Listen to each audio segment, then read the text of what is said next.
Hello అండి, ఇవాళ చెప్పబోయే కథ నువ్వు నేను ప్రేమ.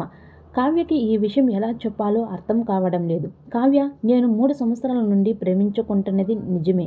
కానీ తన మీద ఉన్న ప్రేమ కంటే అంజలి మీద నాకున్న బాధ్యత, నేను చేసిన తప్పు నన్ను కావ్య నుండి దూరం చేయబోతుంది. అసలు ఎవరు కావ్య? అంజలి ఎవరు? ఈ మాటల్ని ఎవరివి? రండి కథలోకి వెళ్దాం. కిరణ్, కావ్య డిగ్రీ చదువుతున్నప్పటి నుంచి లవర్స్. ఇరువురికి ఒకరు అంటే ఒకరు ప్రాణం. ఇదిలా ఉండగా అంజలి కిరణ్ ఒక ఐటీ కంపెనీలో ఉద్యోగం చేస్తున్నాడు. అక్కడే అంజలిని కలుసుకున్నాడు. అంజలికి కావ్య అంటే బొత్తిగా నచ్చేది కాదు. ఎందుకంటే అంజలి కిరణ్కి తెలియకుండా కిరణ్ని లవ్ చేసేది. కానీ కావ్య కిరణ్ రిలేషన్లో ఉన్నందున అంజలి తన ప్రేమని ఎప్పుడూ కిరణ్కి చెప్పలేదు. కిరణ్ అండ్ అంజలి టీంలో ఒక ప్రాజెక్ట్ సక్సెస్ అవ్వడంతో ఒక చిన్న పార్టీ అరేంజ్ చేసుకున్నారు. ఆ టైంలో అంజలి, కిరణ్ ఇద్దరు ఎక్కువ డ్రింక్ చేయడం వల్ల వాళ్ళిద్దరూ శారీరకంగా ఒక్కటయ్యారు. కళ్ళ ముందు తను పాడు చేసిన అంజలిని చూసి కిరణ్ మనసు బరువెక్కింది. తన ప్రాణం పోయినంత పనైంది.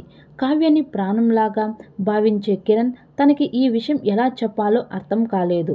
తనలో తాను చాలా కుంగిపోయాడు. మరుసటి రోజు కావ్య తన మనసులో ఇలా అనుకుంటుంది. నెక్స్ట్ మంత్ నాకన్నా బర్త్డే. ఆ రోజు తనకి మంచి గిఫ్ట్ ఇవ్వాలి. స్కూటీ పార్క్ చేసి కావ్య తను పనిచేస్తున్న కంపెనీకి వెళ్ళింది. అక్కడ తన ఫ్రెండ్ శ్రావణితో ఇలా అంటుంది. ఓయ్ దెయ్యం, నెక్స్ట్ మంత్ కిరణ్ బర్త్డే ఉంది. ప్రతిసారిలాగా కాకుండా ఈసారి కొంచెం డిఫరెంట్గా గిఫ్ట్ ఇద్దామని అనుకుంటున్నా. కానీ ఏమివ్వాలో అర్థం కావడం లేదు. కావ్య మాటలు విన్న శ్రావణి ఇలా అంటుంది. తనకి ఇష్టమైనది, తను కోరుకునేది ఇవ్వు మెంటల్, తను హ్యాపీగా ఫీల్ అవుతాడు అని. కావ్య కూడా సరే అని కిరణ్కి కాల్ చేస్తుంది. కానీ కిరణ్ లిఫ్ట్ చేయడం లేదు. నిన్న కిరణ్ అండ్ వాళ్ళ కొలీగ్స్ పార్టీ చేసుకున్నారు. టీమ్ ప్రాజెక్ట్ సక్సెస్ అయినందుకు ఒకవేళ రాత్రి లేట్ అయిందేమో అని కావ్య అనుకుని తన వర్క్ని కంటిన్యూ చేస్తుంది. కావ్య మేడం మిమ్మల్ని సంజయ్ సార్ రమ్మంటున్నారు అని క్లర్క్ అయినటువంటి ప్రసాద్ పిలుస్తాడు. వస్తున్నా, మీరెళ్ళండి అని చెప్పిన కావ్య సంజయ్ క్యాబిన్ వద్దకు వెళ్ళింది. సంజయ్ ఆ కంపెనీ మేనేజర్. తన దృష్టిలో అమ్మాయిలంటే చాలా చులకన.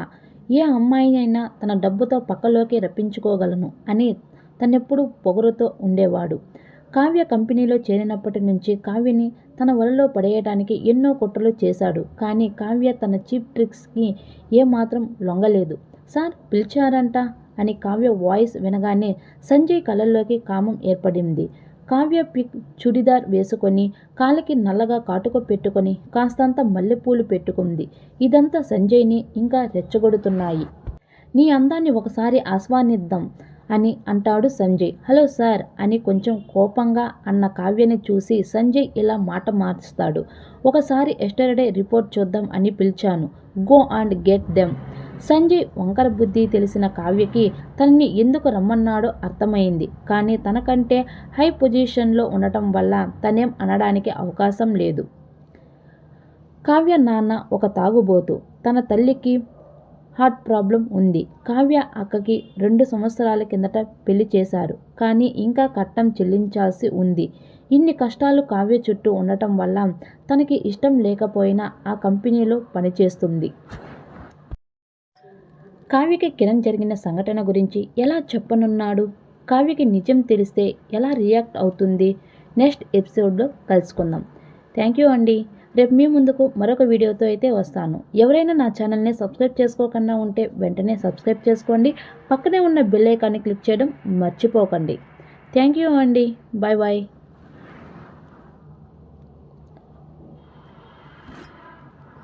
మర్చిపోకండి, రేపు మరొక వీడియోతో అయితే వస్తాను. Thank you so much. Bye bye.